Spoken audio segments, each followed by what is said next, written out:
अस्सलाम वालेकुम दोस्तों, सोशल मीडिया पर आपने देखा होगा कल रात से एक खबर चल रहे हैं कि यार ये सऊदी अरब के लिए फ़्लाइट दोबारा बंद हो रहे हैं। मुझे भी मैसेजेस किए हैं दोस्तों ने।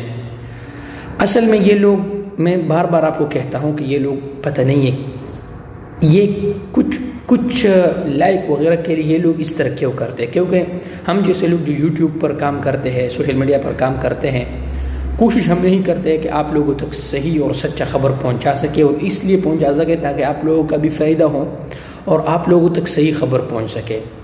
कुछ भी ऐसा नहीं है दोस्तों। दरअसल इस बार अल्हम्दुलिल्लाह इंशाअल्लाह अल्लाह के फजल से फ़्लाइट जिस तरीके से ओपन हुआ है वो बंद इंशाअल्लाह आप दोस्तों की दुआओं से बंद नहीं होगा, क्योंकि करंटीन का जो सिस्टम इन लोगों ने लागू कर दिया है, वो लोग आएंगे यहाँ पर करंटीन होंगे, ऐसा कुछ भी नहीं है दोस्तों। डरने की कोई बात नहीं है, बिल्कुल आप आराम से आ जाइए।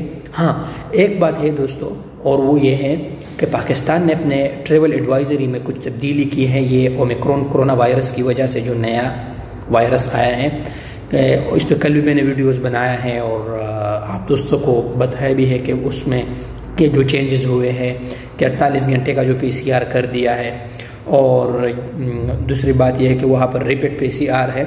बस यही है। बाकी ये लोग जो खबरें फैला रहे हैं इस तरह के झूठे, अभी मैं आपको दिखा नहीं सकता कितने मुझे दोस्तों ने कितने मैसेजेस किए हैं, तो ऐसे कोई भी खबर नहीं है दोस्तों, बिल्कुल आप यकीन मत करें दोस्तों।